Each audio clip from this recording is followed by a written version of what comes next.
In the middle-class suburban town of Littleton, near Denver, Colorado, a 17-year-old's murderous fantasy is beginning to take shape.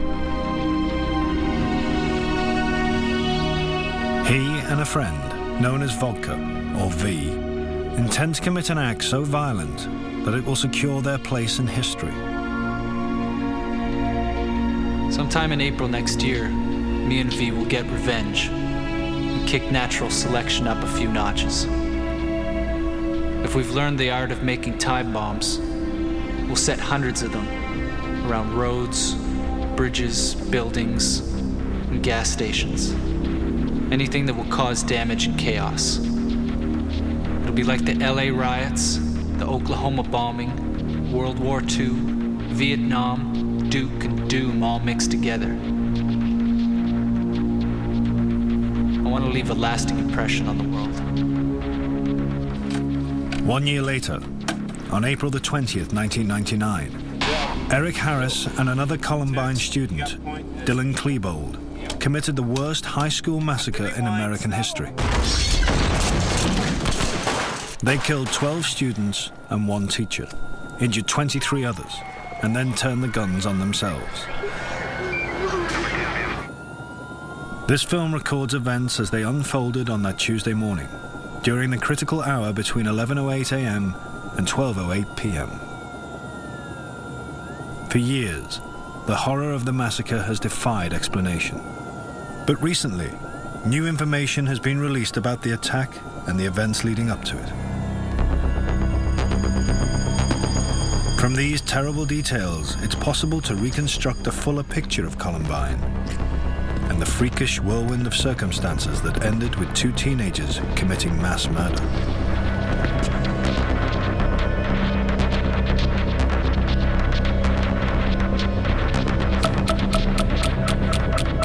"11:08 in the morning, and Eric Harris is 3 minutes away from Columbine.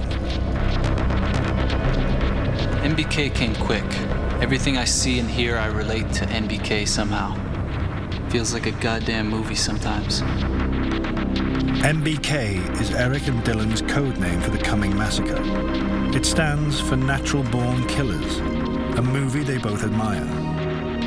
The film tells the story of Mickey and Mallory, 2 mass murderers with traumatized childhoods who become media celebrities.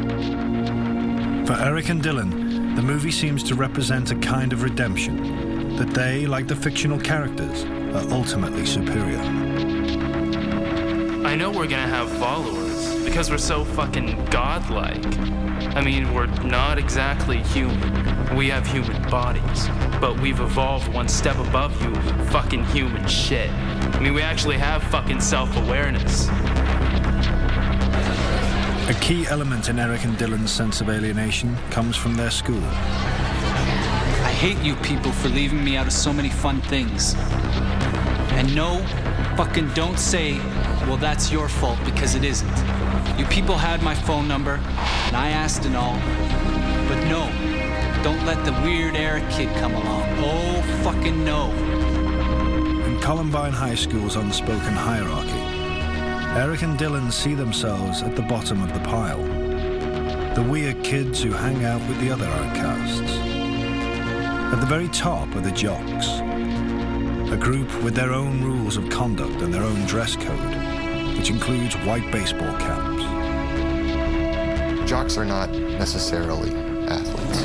A jock is anyone who believes that they, because they wear nice clothes, because they screw the best-looking girl, because the teachers treat them different, deserve and are better than everyone else. Although Eric and Dylan will not target the jocks in their shooting rampage, witnesses will later report that they both seem hell-bent on revenge against the school itself. They went to Columbine High School to kill people. They didn't go shoot up the police station. They didn't go to the public library. And that's because they hated this school. They hated the injustice of this school. They hated the environment. And I am not in any way condoning what they did, or I'm just trying to find the answers. You've given us shit for years. You're fucking gonna pay for all the shit. We don't give a shit. 'Cause we're gonna die doing it. At 11:09 a.m., The cafeteria at Columbine is just starting to fill with students on their lunch break. At some point earlier that morning, Eric Harris and Dylan Klebold planted two 20-pound propane bombs in the cafeteria. Both bombs were set to explode at 11:17, just as the cafeteria reaches the peak of the lunchtime rush. The plan was to kill as many students as possible in the explosions and to execute survivors.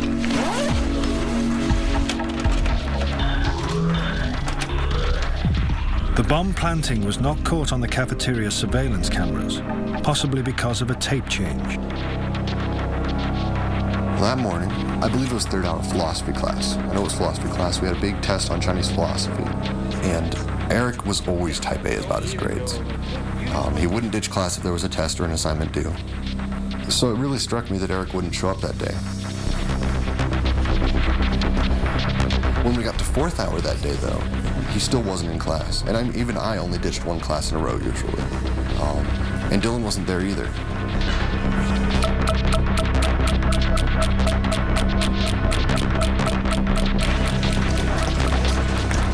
Another Columbine student is 17-year-old John Savage. He's just completed a music class. I got to school early, did some homework. You know, it's just one of those days that you don't expect anything to happen. We just finished up string orchestra. I was trying to decide whether or not to practice like way back in the back of the school in the band room or go to the library.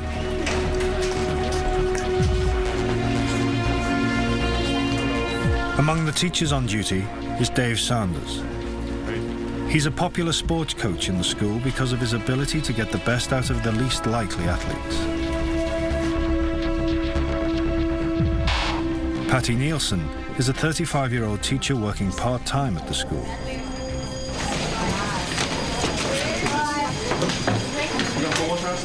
Football class today? Yeah. Normally she heads home after her morning art classes, but today she's been assigned to monitor the hallways, which are just starting to fill with hundreds of students heading for lunch in the cafeteria.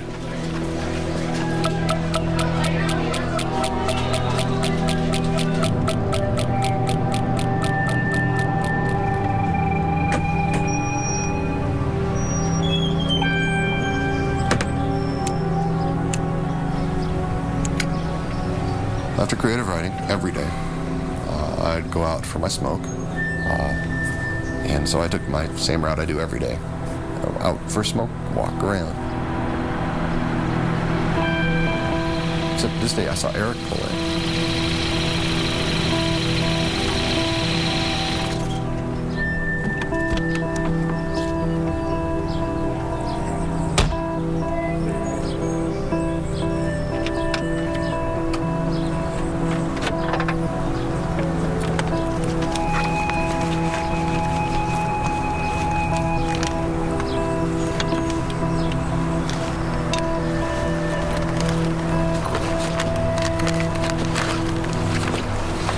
Since he had missed 2 hours of school, I went up to see what was going on.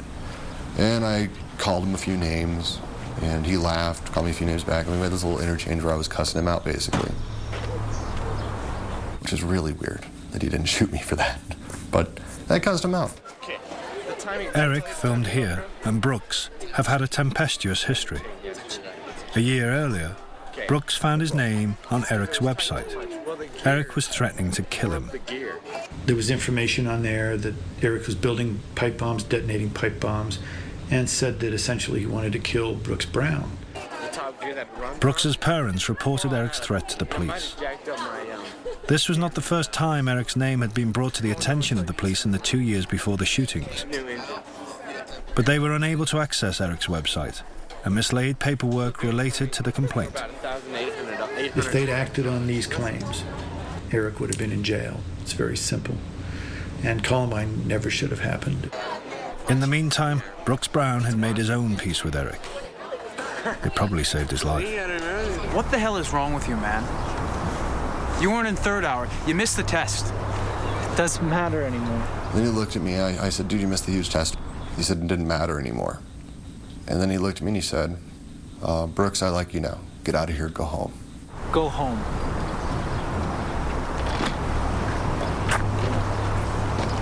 Okay. There's a lot of theories about why he didn't shoot me. Whatever. I personally think, because I remember the look on his face, he didn't want to kill me. And I wasn't the only person that let go of that. John Savage, actually. I was friends with him. Screech, he was a great guy. John Savage has decided to revise for his history test in the library, where the worst of the Columbine massacre will take place.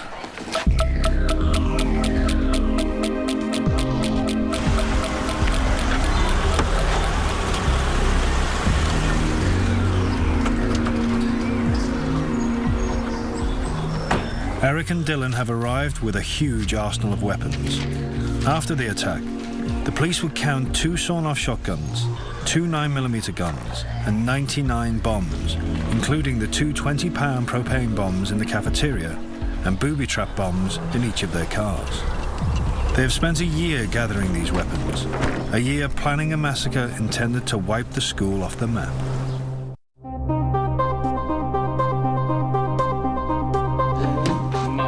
Just a month before the attack, an unreleased videotape reveals the extent of Eric and Dylan's preparation. This is a reconstruction from reports of the tape's contents. The cameraman is Dylan, the location, Eric's bedroom. Eric reveals dozens of hiding places, containing what amounts to a small armaments factory. How did Eric succeed in concealing such a vast collection of lethal weaponry? The question still remains unanswered. Eric's parents have not spoken publicly since the massacre. Hi, Mom. But his play acting at the end of the tape shows that Eric is well aware of his skills in the art of deception. What's going on? It'll be the most nerve-wracking 15 minutes of my life. And after the bombs are set and we're waiting to charge to the school, seconds will be like hours. God, I can't wait.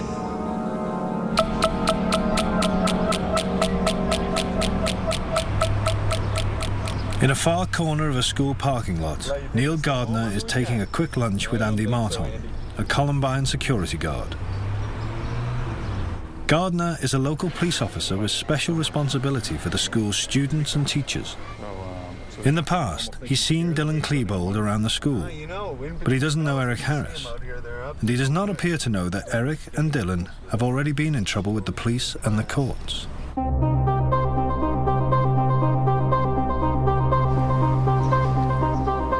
"15 months earlier, they'd broken into a van and stolen electrical equipment.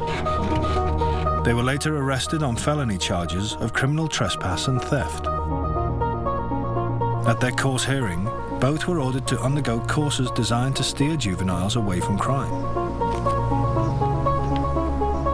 After completing his course, Eric seemed contrite. I am happy to say that with the help of this class and some other diversion-related experiences, I do want to try and control my anger." Eric's private journal tells a different story. Isn't America supposed to be the land of the free? How come if I'm free, I can't deprive some fucking dumb shit of his possessions if he leaves them in the front seat of his fucking van, in plain sight, in the middle of fucking nowhere, on a fucking day night? Natural selection. Fuckers should be shot. Their encounter with the law reveals the existence of a kind of parallel universe. While outwardly apologetic and reformed, Eric and Dylan were now bonded by a shared rage. My wrath from January's incident will be godlike. Not to mention our revenge in the Commons. The Commons is the Columbine cafeteria. Eric and Dylan have drawn up detailed plans for the attack. The bombs are set to explode in 1 minute's time. There are 480 students inside, almost a quarter of the school's population. Richard Castaldo is on his way out to meet his friend Rachel Scott. They plan to have lunch just outside the school's west entrance. In their trench coats, Eric and Dylan attract little attention. They've often worn this uniform to school. The attack is now just seconds away. When I first sat down, to eat my lunch, I saw a couple of guys kind of off to my left, and they threw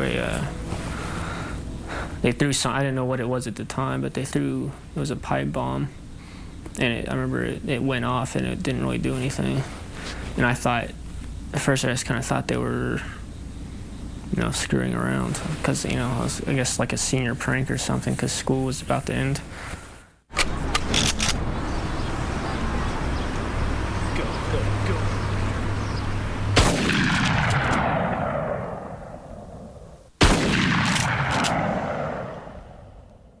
I guess it hit Rachel first, but not by, just by like half a second or something. So I kind of remember seeing that out of the corner of my eye and just kind of braced myself, I guess, and then.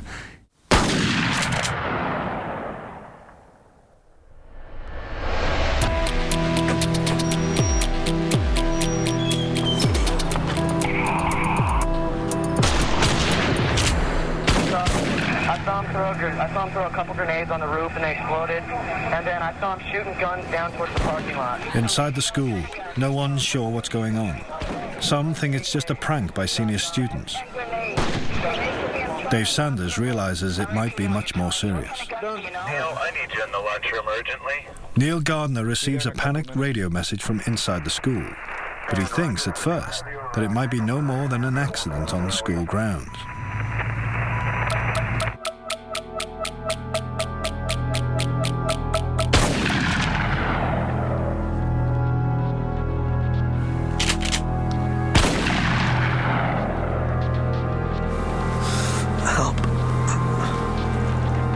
Sure. I'll help you. Black trench coat and a shotgun, okay. We've got another kid, he's got safe. His shotgun safe is hanging off. Okay, we've got another one.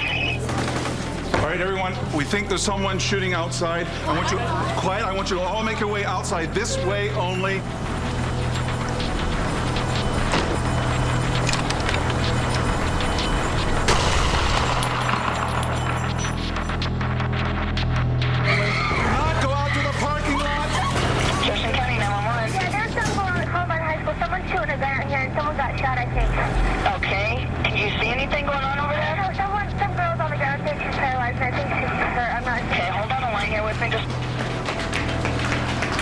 Within seconds, Dave Sanders and 2 other Columbine staff members have evacuated most of the cafeteria.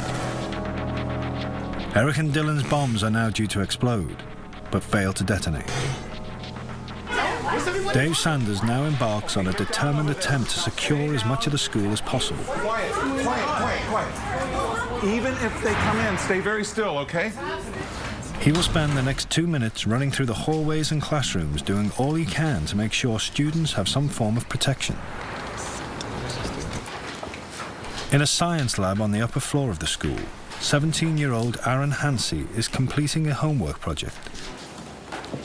It was a lunchtime. It wasn't a regular class, but within a few minutes, you started hearing things, and it was kind of weird because you didn't usually hear those type of sounds. And then you started feeling the floor move or the walls move. Just really curious at that point because I had no idea what was going on. But shortly after, when a teacher came in, then we found out what was going on. Everybody get down behind your workbenches. I'm going to lock the door so the teacher came in and informed us that people were shooting inside the school and to get down behind the workstations. He informed us that he was locking the doors. We can leave. They were fine. You can go through them, but you can't come in. This is what we always wanted to do. This is awesome. Let's do it.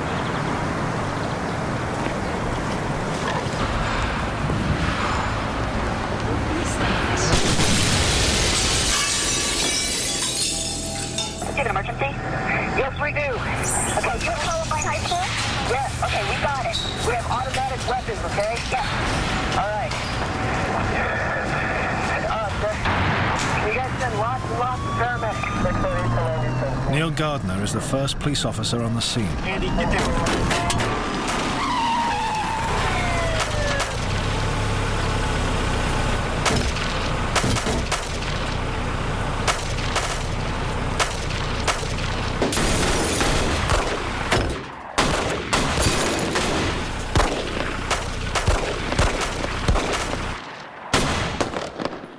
code 33. Shots fired. Shots in the building. Gardner believes momentarily that he may have hit one of the gunmen. Several shots, code 33. The end of the gun battle with Gardner marks the beginning of Eric and Dylan's attack inside the school.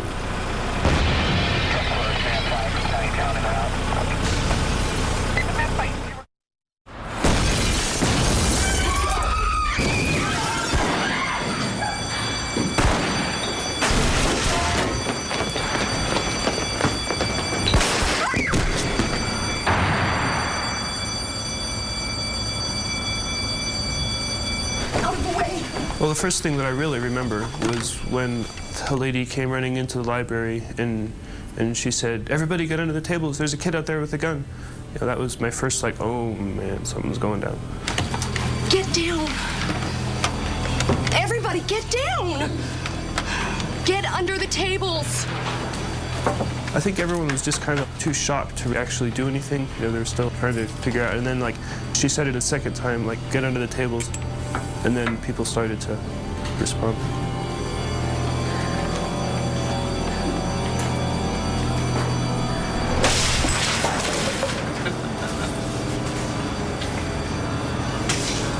First, actually, I thought it was just some, like, random person that came in off the street and, you know, just like some crazy maniac or something.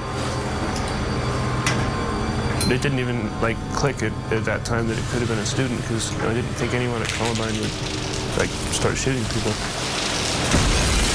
Oh! Yeah! I just kind of sat and waited, you know. I guess I was just hoping I wasn't going to die, really. Jefferson County 911. Yes, I am a teacher at Columbine High School. There is a student here with a gun. He has shot out a window. I believe one shot. I've been Columbine High School. I don't know what's in my shoulder. If it was just a last one or what. Okay, has anybody been injured, ma'am? Yes. Who is the student, ma'am? I do not know who the student is. Okay. We've got help on the way, ma'am. Okay. Oh, God. Stay on. Oh, God.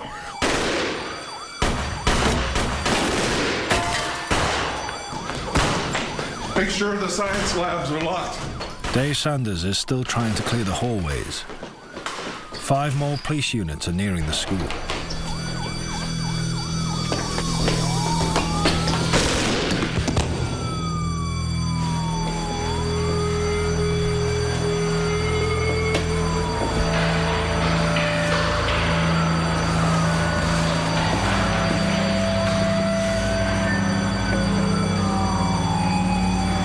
Dave Sanders is badly injured. The killing spree inside the school is about to begin.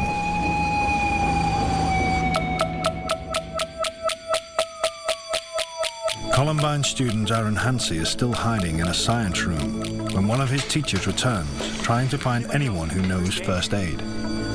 Yeah. I told him I did, and then just made a mad dash across the hallway. Bombs were still exploding, guns were still being fired. They could come around the corner anytime.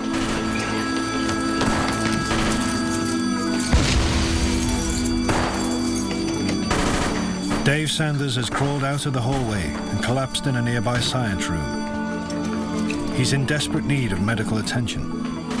And then we went through the back doors into the corner science room where I found Dave Sanders.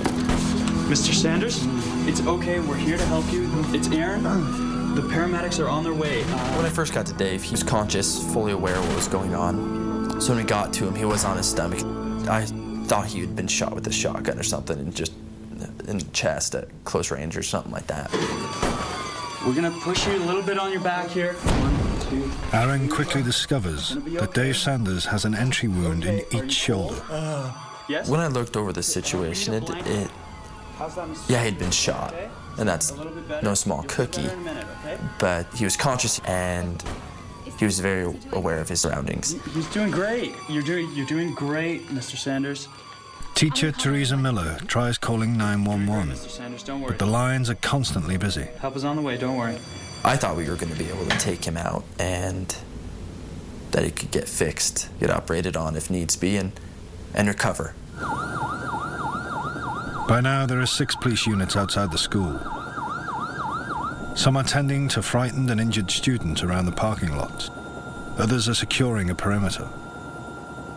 Following standard police procedures, which emphasize the need to contain an incident, none of the officers ventures into the school to try to challenge the killers.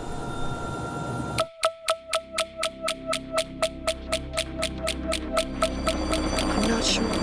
In the next 7 minutes, Eric and Dylan will carry out the most brutal part of their assault on the school: the attack on the 56 students and staff hiding in the library. Get up! Everybody with white hats, stand up! This is for all the shit you've given us for the past 4 years! They said, everyone get out, we're gonna blow up the library. And then I thought, oh, well, maybe they just want to blow up the library as like a statement, you know, maybe they don't actually want to hurt anybody. So I kind of, like, I thought about, like, maybe just getting up and leaving and letting them, like, blow up a bunch of books. But then, like, no one else got up, so I was like, oh, maybe I'll just stay. Fine, I'll start shooting anyway!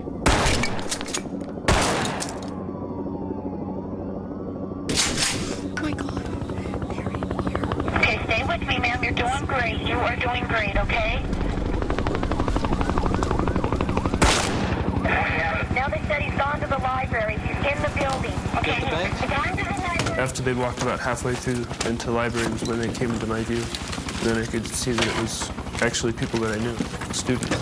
You know, it was just these 2 people that I thought were just ordinary, regular kids who were suddenly, like, blowing things up and shooting. And I was like, what are they doing?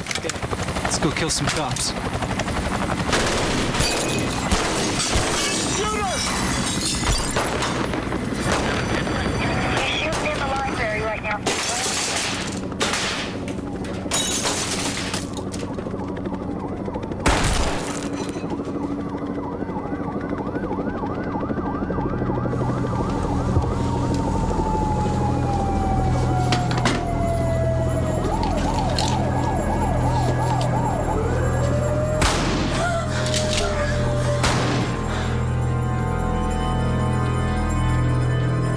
Quit your bitching.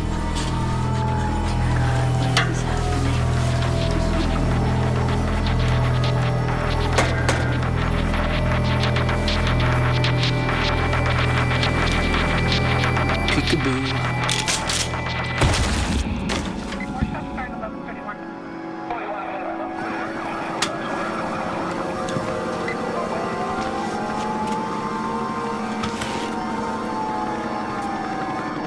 You want to die, huh?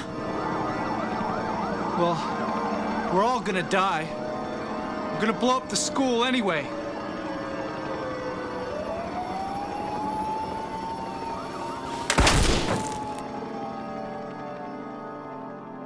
They said something about like, oh look, it's the little nigger or something like that, and I knew who they were talking about. Reb! There's a nigger over here. Come on. And then I heard some more banging, you know, gunshots. I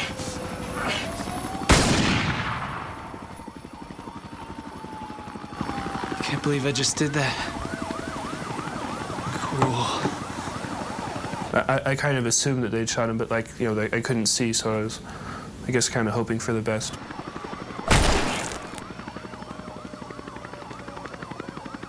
Who's ready to die next?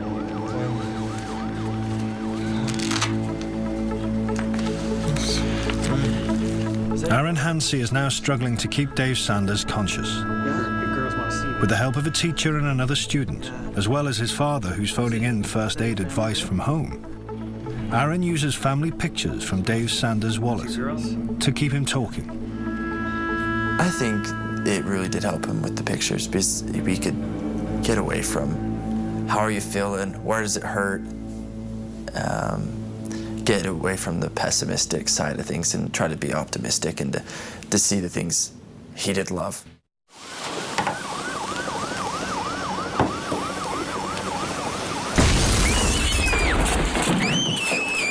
Listen up! scared pieces of shit? This school is fucking dead! I'm in the back. I got some smoke coming from the building.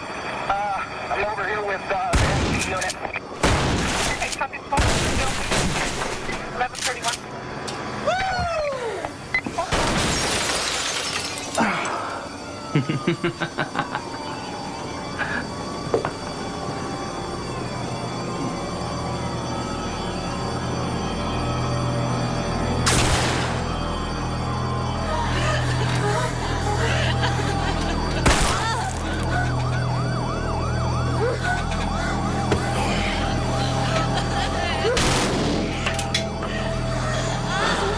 Pathetic!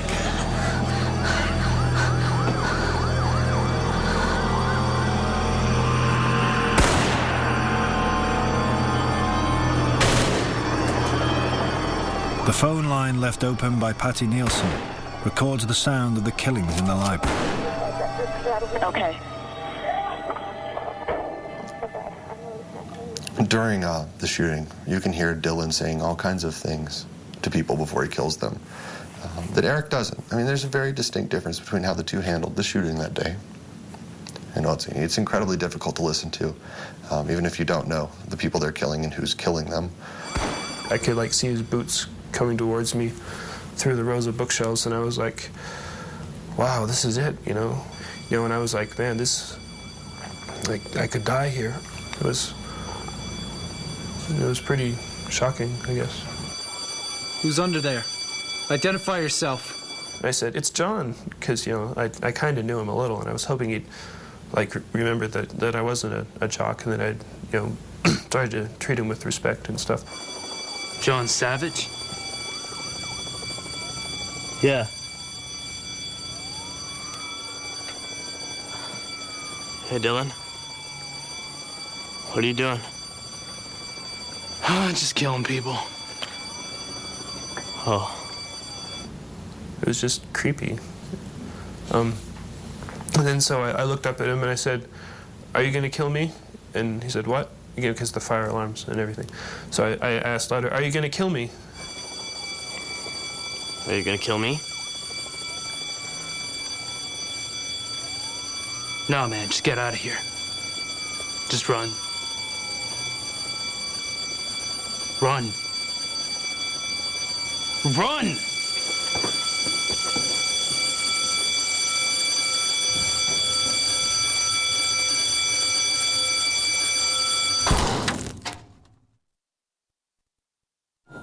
As the killings go on unchecked in the library, the police presence outside continues to build. Gunshots from the library are clearly heard and reported by officers outside, who are just tens of meters away. The police now also have good descriptions of Eric and Dylan. But no officers will enter the school for another half an hour. Later, the police will say they'd received conflicting reports of a sniper on the roof, and that there were as many as 8 gunmen. Also, communications problems made coordination ever more difficult.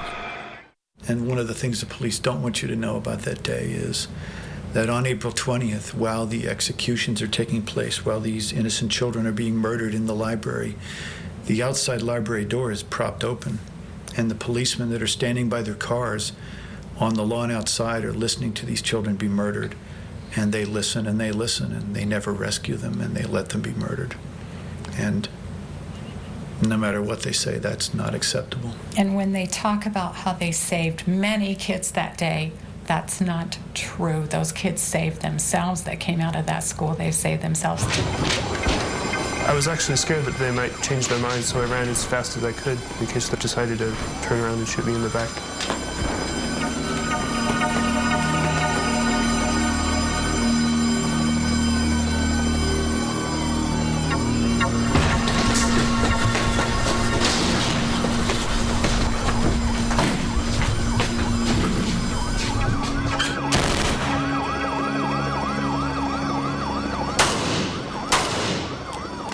I'm out of ammo.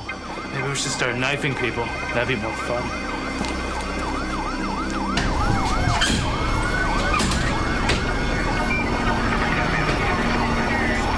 I guess really it made me realize how short life is, you know?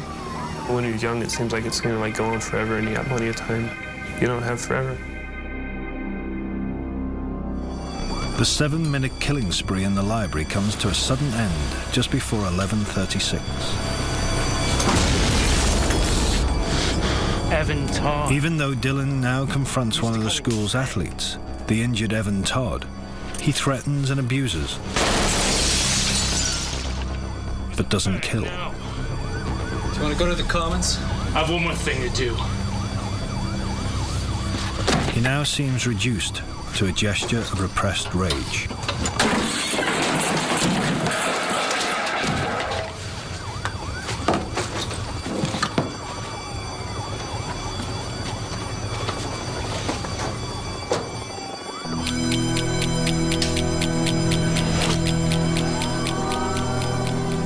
By the time Eric and Dylan leave the library, 12 students in the school are dead, 1 teacher is dying, and 23 others are injured, many of them seriously.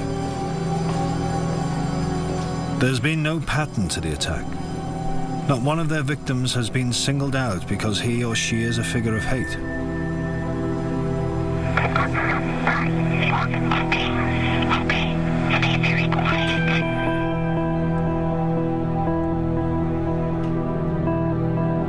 There are still hundreds of students and teachers hiding elsewhere in the school. At one point, when Teresa was still on the phone and she was looking outside the door, trying to see what was going on, she saw the shooters come down the hall.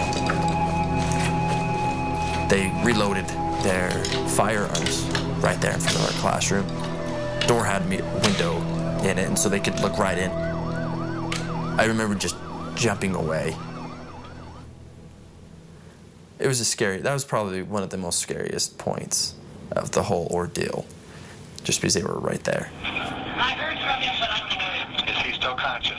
He is, but he's Dave Sanders. His name is Dave Sanders, okay.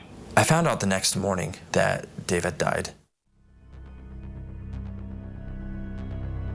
It came as a big shock, because I thought we could take him out and he could go get operated on and start the recovery process.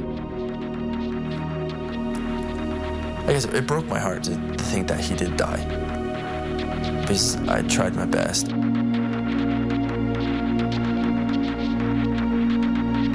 Eric and Dylan's movements through the school now seem directionless. Eric's secret journals and video recordings leave the clear impression of a disturbed mind, filled with grandiose and destructive schemes. Dylan, however, is a mystery. Would Dylan be a part of it? I couldn't imagine it. But could he be caught up in it in some way? Yes. And I think Eric was dominant over Dylan. I do believe that I had that conversation with Dylan's mother after the shootings, that Dylan was always trying to be there for Eric and actually take care of them, because Eric didn't have as many friends. Dylan had friends. People liked Dylan. Eric tries to detonate one of the 20-pound propane bombs in the cafeteria. It is, perhaps, his first suicide bid during the attack. Get pretty radioactive. In the months before, Eric had been prescribed an antidepressant drug called Zoloft, which is commonly used to treat obsessive-compulsive disorder. But his condition just seemed to get worse. And he was on Zoloft for 6 weeks, and he reported that he was both having homicidal and suicidal ideation. That's where you constantly think about hurting yourself or hurting someone else. And he did realize it was coming from the medication. And so did the doctors. They took him off the medication.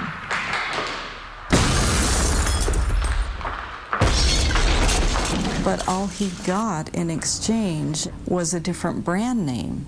He got Luvox.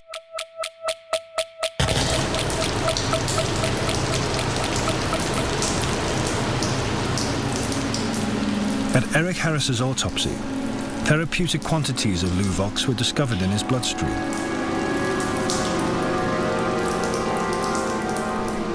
Dylan Klebold's autopsy report found no traces of drugs.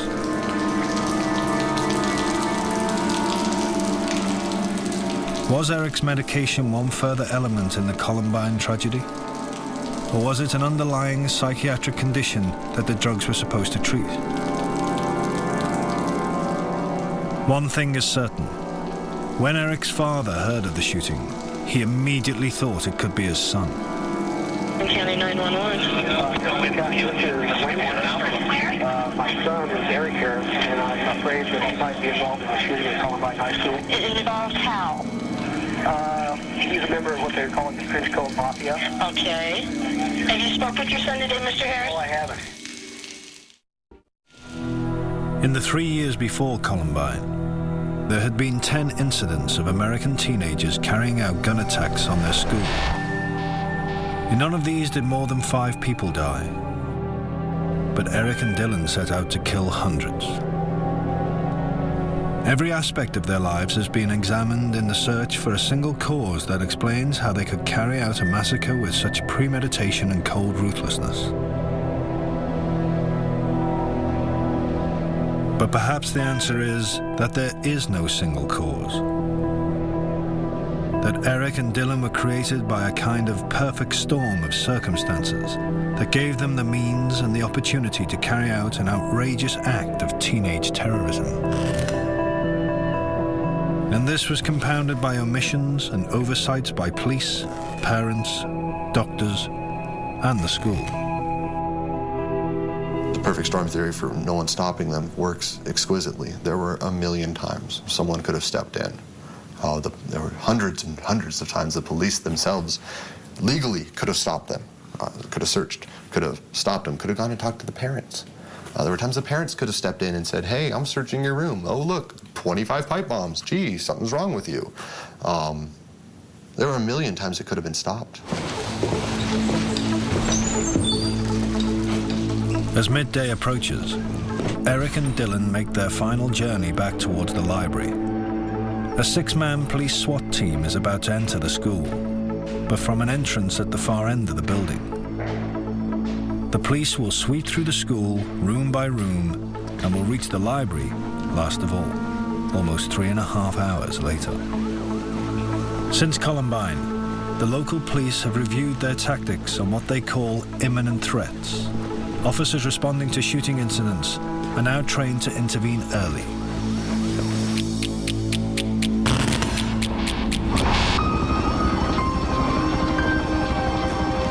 Eric and Dylan arrive back at the library door. The terrible sights of death are shrouded in thick smoke.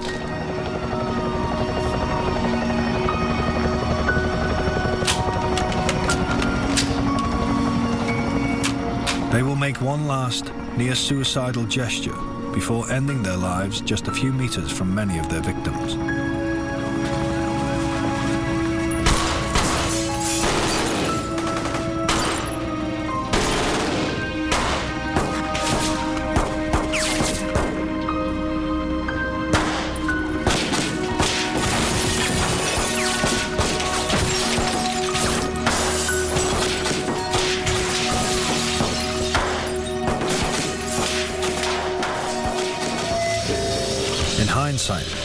Eric and Dylan's own home-recorded videotapes carry a fearful warning. No. But few could have imagined that they would turn fantasy into tragedy.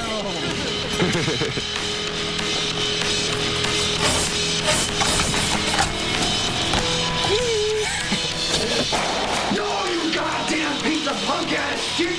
Do not mess with that friggin' kid! If you do, I'll rip off your goddamn head and shove it so far up your friggin' ass, you'll be coughing up dandruff for 4 frickin' months! I don't care what you say. If you ever touch him again, I will frickin' kill you. I'm gonna pull out a goddamn shotgun and blow your damn head off. Do you understand, you little worthless piece of crap? Entry exit. That's not good luck. I mean, not fucking